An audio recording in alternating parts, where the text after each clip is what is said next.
Yeah, well, and that's what they're talking, because it'll be a pre-sale. So that we have an exact number, so with the catering and stuff.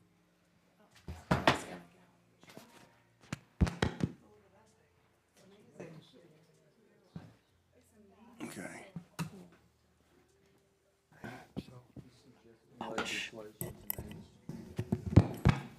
Well, what's his name? Her name. We're live, by the way.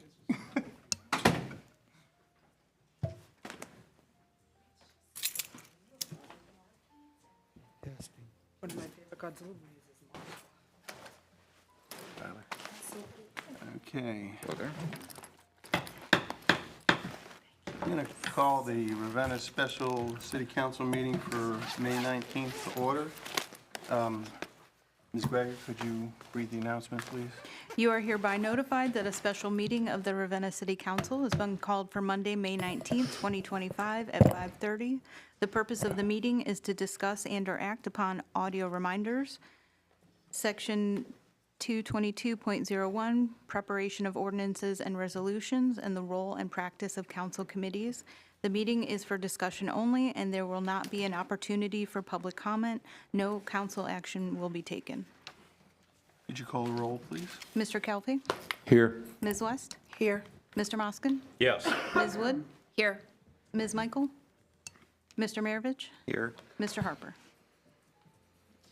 Get a motion to excuse Ms. Michael and Mr. Harper. So moved. Yes. Second. In favor? Aye. Okay, so I did send council members a couple of documents and sort of a little explanation. I took some time to sort of evaluate how we do our business and what the code says about how we do our business, trying to just reconcile the two. And I can't say that there's any major deviations, but it might interest council to know that there are some variances between the written word in our code and how we actually do things.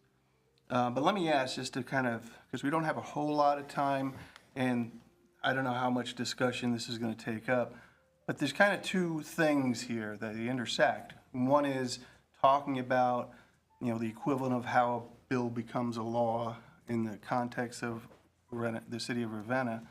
And then there's the other document, which really talks more about the role of council committees and how we do things. And so is there a preference, which goes first, or? Okay, then let's start talking about the process. I did send you a document that has the code 22201, which talks about, it's labeled preparation, but really what it is, it describes the ways in which ordinances and resolutions come to council for a vote. And there's basically three pathways. If you read, the first sentence kind of encompasses two of them. The third is when you don't meet certain deadlines and we have I wouldn't call it emergency, but an ordinance or resolution that's not been vetted by a committee and is not given to the clerk of council 3 days before this meeting or the next meeting, which is the committee of the whole meeting. In that case, we need a legislative endorsement signed by either me or the mayor and 3 councilmen. We do that fine. It's written that way. We've done it that way. So that's really not under discussion. The first way is simply what it says in the first sentence of 22201, that ordinances and resolutions are prepared by the law director when ordered by a majority vote of council or the committee of the whole. Now, it's the same people, right? Committee of the whole, council. So you could envision, for example, without going through the process we normally go through, at a regular meeting, someone could call, under new business, call for a vote on suggesting certain ordinance or resolution. And if there's a majority of council, then that will happen. Doesn't have to go through committees or any of that other process. Similarly, when we get to our meeting for the committee of the whole later tonight, we'll be voting on which items that are on that agenda go on to the regular agenda for a vote. So the third way and the first way are kind of, self-explanatory in a certain way, and we already do it. Well, we don't really do the first one. It's rare that we ever do that, except during the committee of the whole. And we'll talk about that, because that's The first one being, just as ordered by a vote of council. okay, right, okay, gotcha. Now, the middle one, the second one is the one that seems to generate the most activity. But it's a little bit different than what we do. It's when requested in writing on a form. Now, the form is our tracking sheet, right? So one thing, we often have legislation begin without the form. That's kind of a problem. The second thing about the form is it has to be requested by either the mayor, an elected official, or a chair of a committee. Well, I don't know of any chairs that are not elected officials at this point. So it's really just the mayor, well, the mayor's elected, so it's an elected official, right, if you boil it down. But we get tracking sheets from Mr. Finney, from, Ms. Watkins, and as the requester, they're really not supposed to be the one requesting, because it says in plain language here, it has to be requested on a form by an elected official. Now, the form, the tracking sheet is signed by the mayor, and you could sort of say, well, then it's endorsed by him. One suggestion, simple suggestion I would make is when non-elected officials fill out the form, they should probably just put, if they're a department head, they should put the mayor maybe on behalf of, Mr. Finney or whatever. That would be a simple, and I'm not saying these are critical problems either. It's just an interesting variance to the way I'm sure council has done things for many, many years. But Rob, could I Yes. just add? So one of the struggles I think I have is things coming to my committee without me kind of knowing what they are, having information Yeah. about it. So I can kind of see where these two things would come together. If the tracking sheet had to come to the head of the committee, which is an elected official, to sign, then I know what's happening. I know what the tracking sheet's going to be. I've read the tracking sheet before I submit it, and it's signed, and so it's following both. Yeah, I agree, and that's kind of the second part of the discussion tonight on how we do things with the committee, because I agree 100%. Before a committee meets, the chair should know what's on the agenda and actually approve it, if you ask me. So let's put Yeah. that in the second category of Yep. discussion. But here's the other thing about the process of being requested. One part is who does the requesting, an elected official, but then it has to be with the concurrence of a majority of the committee. Now, here's an interesting development when you parse out those words. We don't need to vet or vote things through the committee of the whole. The simple wording here is if an elected official makes the request, a committee considers it, and the committee votes to put it on an agenda for a vote, the committee of the whole can't override that, because it says right here, the law director will prepare the ordinance or resolution. So I think one thing we need to do, and if you look kind of towards the bottom, I put some discussion notes. There's a lot of stuff in between just my interactions with an AI bot that kind of help parse some of this language. So one of the things we should talk about is what is the vote in the committee? We use interesting language, right? When the committee moves something on, what are they actually doing? Are they moving it on so that the committee of the whole approves it for being on an agenda? Or are they moving it on to put it on the agenda, bypassing the committee of the whole? And I think it could go either way according to our code. I think the implication has always been we're moving it on to the committee of the whole. So one thing we might be able to do is define that vote more clearly. Is the committee just moving this on for discussion by the entire body? Or are they saying this is such a critical thing, it's going to have to be put on the agenda because the wording says that, but it doesn't have to be approved by the committee of the whole. Does that make sense? Because I know maybe that's a little bit in the weeds. So if everything could be moved on to the regular council meeting, what's the purpose of committee of the whole? Well, it happens to be in the code. It says Yeah. the Committee ordinance of the has to whole be, used to be finance committee. Yeah. that's true. So it's, And it's still called that in some other municipalities. right, originally, finance committee was just that. It was anything that the committees were passing on. That was more of the budgetary side of things, verifying funds and knowing how it was going to affect the budget. and then moving it on for a vote after knowing that. Right. I guess my point, though, is during the committee meeting, when the vote is taken on an item, to move it on, I think there should be clarity about what that means. Does the committee want to move it on to the committee of the whole, like we traditionally do, so that the committee of the whole makes a decision whether it goes on an agenda? Or does that committee want to take its authority and just say, we're putting it on the agenda, whether the committee of the whole likes it or not, I suppose? It still has to go on the committee of the whole agenda for discussion, but a vote is irrelevant because there's nothing in our code that says the committee of the whole overrides an individual committee. This is all just discussion. Oh, yeah, we're not So doing that. just discussion.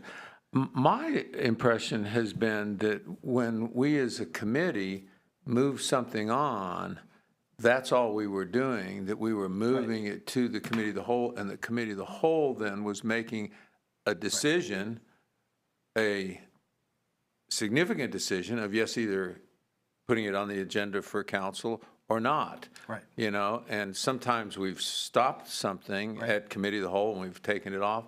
But I thought if the committee moved it on, then the committee of the whole had to approve it to get it into an ordinance. Well, although I do understand what you're saying now, it doesn't read exactly that way.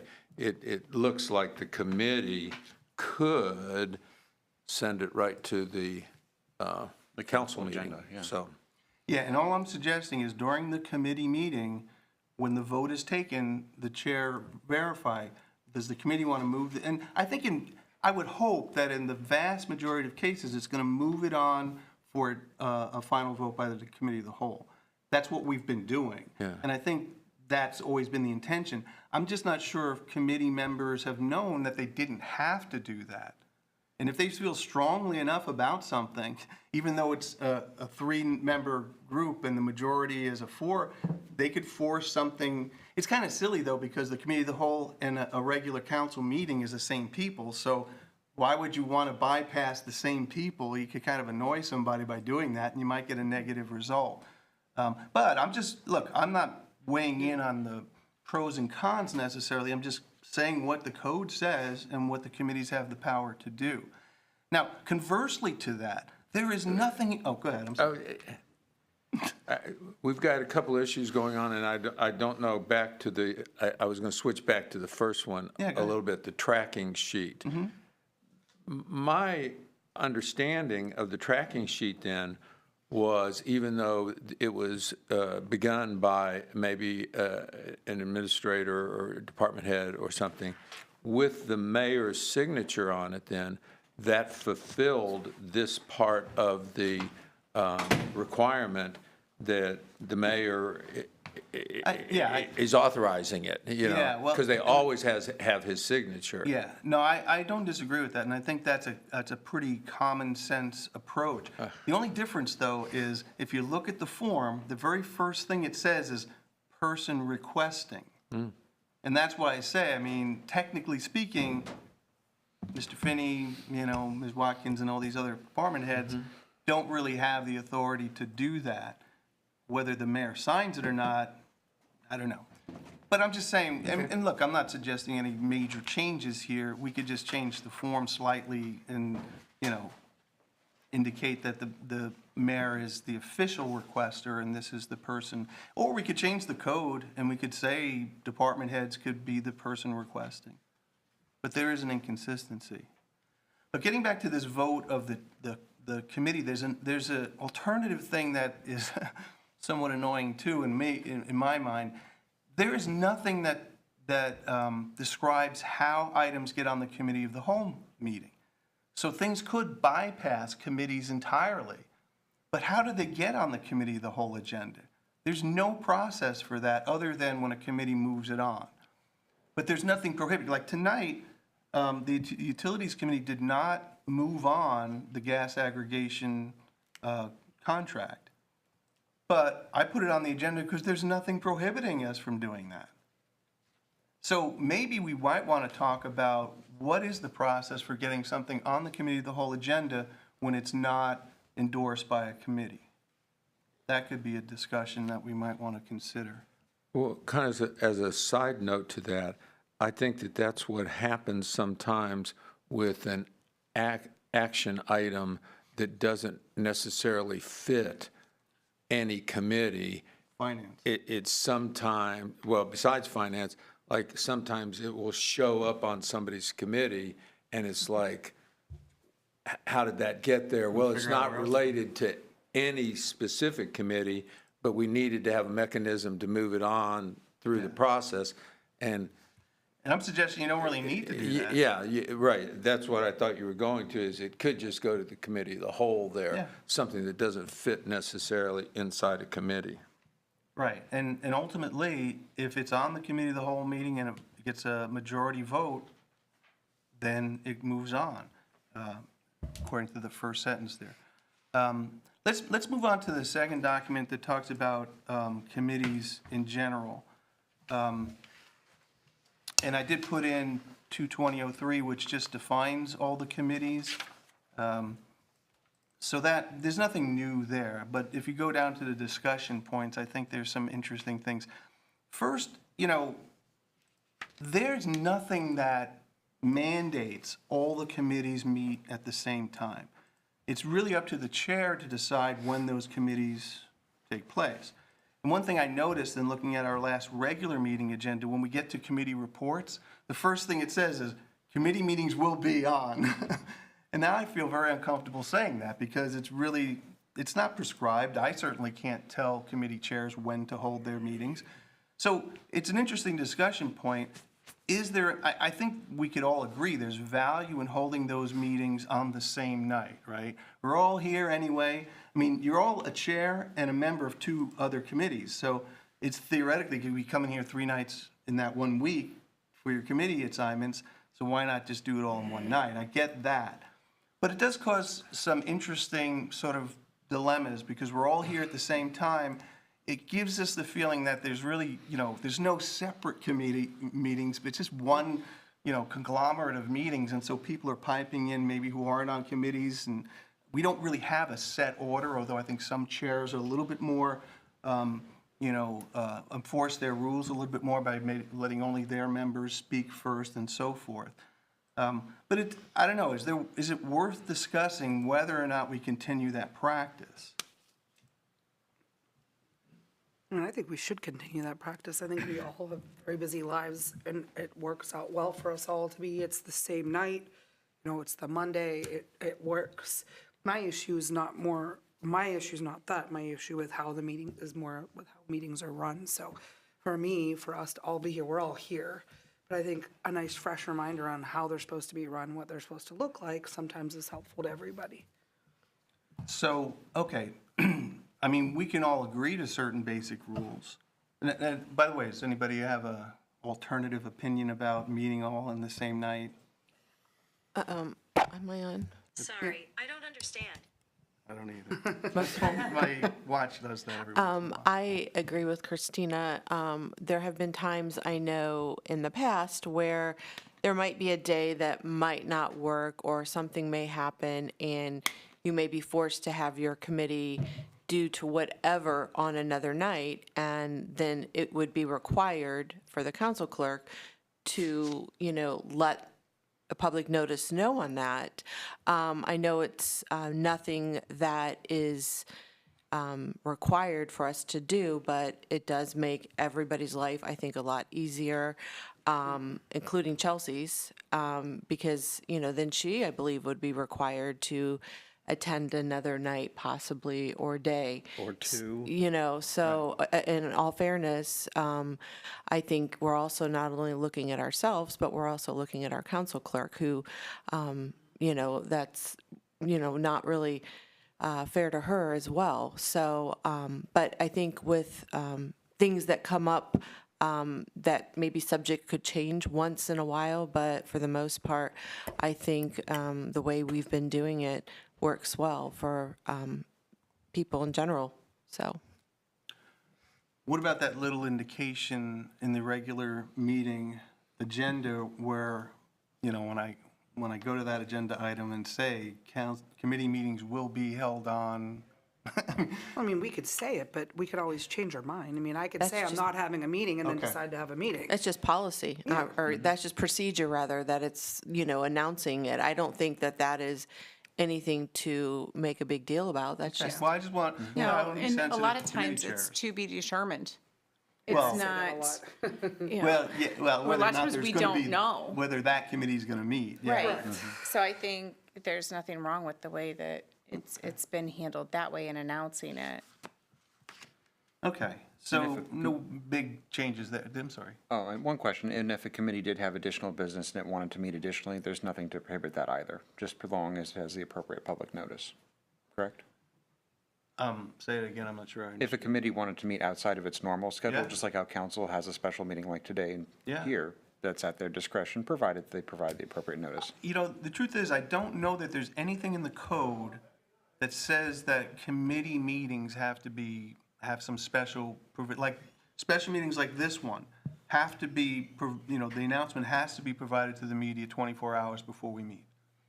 But I don't know of anything in the Open Meetings Act or anything in our code that talks about that. All it says is, committees will be called by the chair. Yeah, I was under the impression that committees of the body of city council were subject to the meeting notice of, that was my Yeah, I don't- impression. I don't know, I haven't researched it. Yeah. But, It may be, I didn't, in the context of what we're discussing tonight, I did not look Okay. at the Open Meetings yeah, Act. I have not, I'm just familiar with the school board. If a committee of the school board met, we provided Yeah. we provided notice for it. And I don't know if we had a special rule for school boards, subcommittees, or if it's a general rule, but Yeah. I'm. And I just- certainly am not suggesting we not let the public know, that's certainly, and the other, by the way, the other advantage of holding all the meetings on one night is that the public knows of the regularity when we meet. Now, getting to Ms. West's point, I believe committee chairs should, approve what's on their agenda. I mean, I'm sure all of you come to a committee meeting and see something on your own agenda that you don't know anything about, and that's always a little bit awkward. So we might need to talk further about what the process is to getting those agendas approved before they're published. And we can talk about that later on, but I think that's important.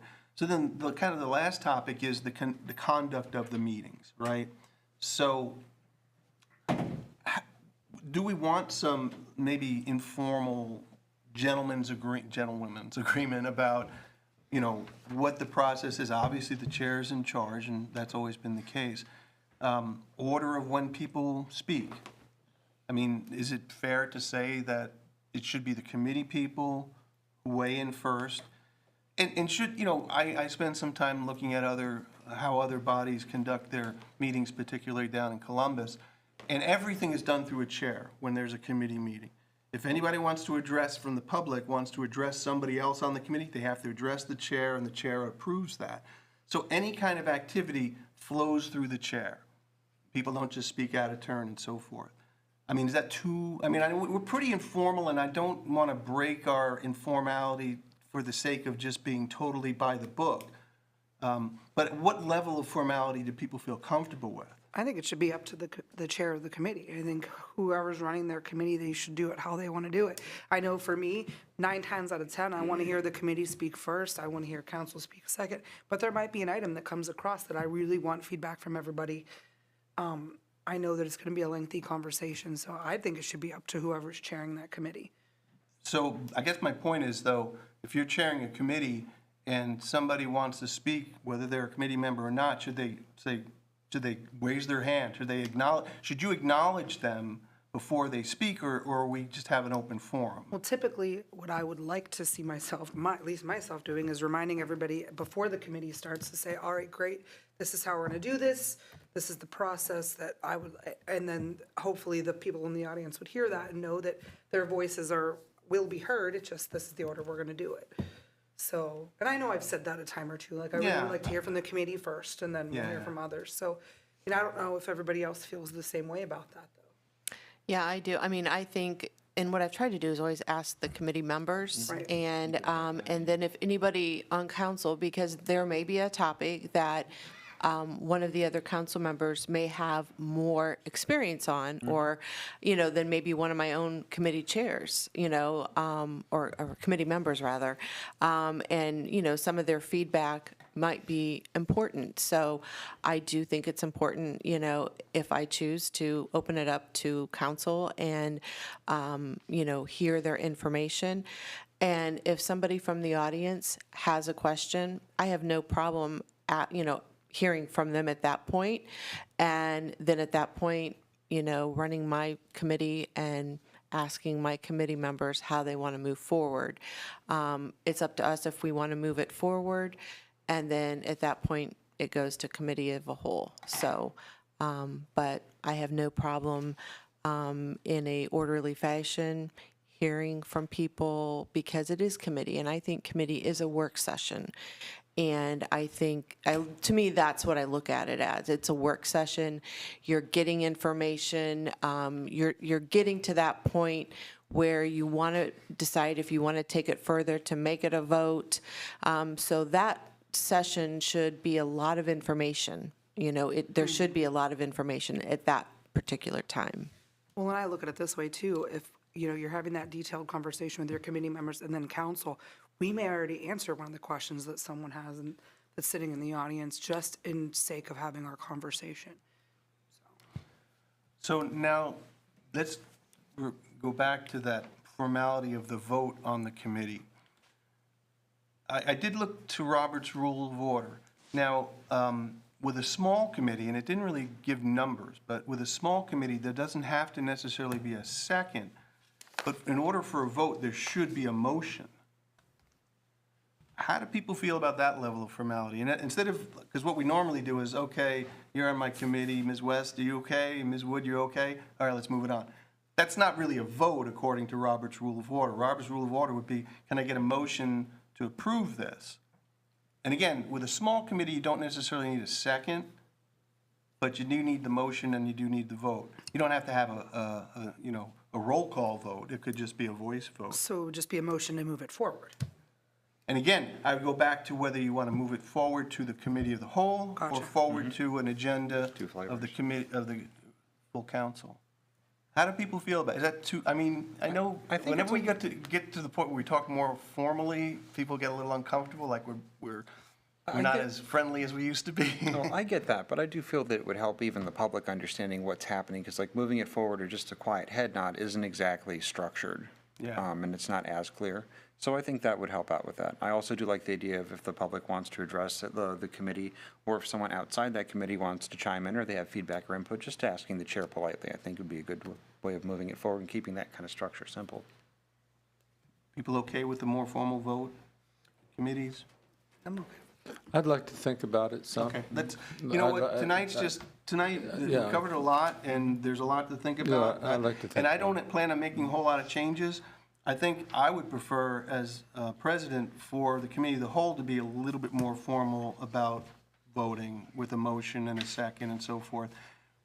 For the sake of continuity, tonight we'll do things the way we've always done it, because I don't want to make it sound like we're going to change just because we had this discussion. But in the future, I think that's worthy of consideration. Do you, I'm sorry. No, go ahead and finish. You started. Do you believe that the committee of the whole, the procedure that we're following now of a kind of voice choral response of ordinance Yeah. is not meeting the requirement? You think it should be a formal vote, recorded Well, vote? it doesn't matter what you say, if it's a voice vote, that's fine, but there's no motion. And this wouldn't be considered a small committee, so there technically should be a second. Again, according to Robert's Rule of Order. So we'll ruminate on the level of formality everyone feels comfortable with, and I promise tonight's meeting will be similar to previous meetings. We're pretty much at the end of our time, and I really appreciate everyone piping in, because I think these are important things to at least bring to the table, and I do think we need to look at the tracking sheet a little bit more closely.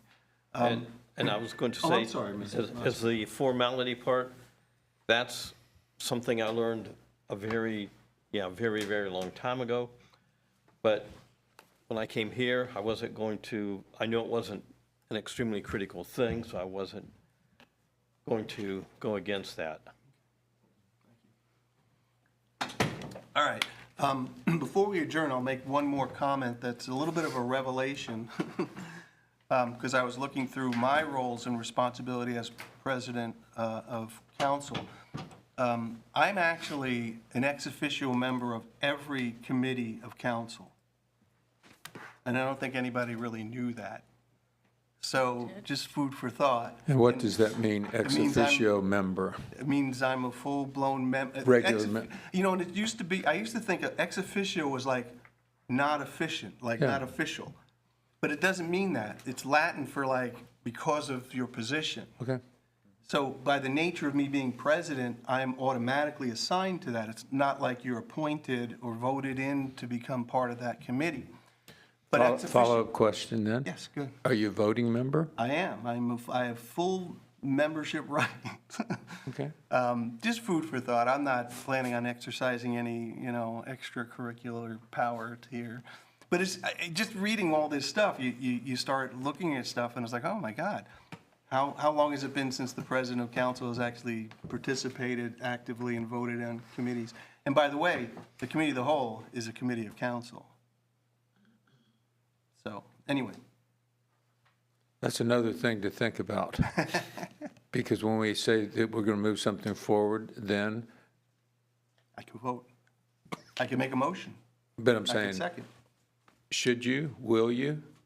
No, I I was think gonna the say, I've never balance had of- anybody ever do that, Yeah, so. I know, Yeah, that's true. interesting. But the balance of having 7 members, but I tell you what, if it's a night where it's like, there's only 5 people and 3 people vote, I could vote to push something forward, and I might exercise that right. I just bring it up because I happen to I notice feel it. like there's a reason why several presidents of council that were actually attorneys in the past, and they didn't ever vote. You may not have known. I didn't know. I mean, no, Did you get a legal opinion on that, or? it's in the charter. It says the president of council will be an ex officio member of every committee of council. You look it up. It's Article 13. Anyway, due to time, can we get a motion to I'd like to make a adjourn? motion to adjourn. Before we adjourn, on our list of purposes of the meeting, audio reminders was on there. I'm Do we want sorry. to speak to that or not? I was just going to mention, our clerk did send out an email with the agenda that kind of pointed out some of those things. I also mentioned that Woodsy's was here today, Friday, and tweaked the sound system. Does it sound okay out there tonight? Okay. I do go back and listen to the recordings sometimes, and I do notice that there are some problems. It's usually out there with the public mic. But yeah, just a reminder how to manage your distance from the microphone and make sure it's on or off whenever you're speaking or not speaking and so forth. I think all the pointers that Mr. Gregor pointed out in your email are right on point. Thanks for that reminder. Do we have a motion to adjourn? So moved. Second. All in favor? Aye. We'll take a few minute break if you could turn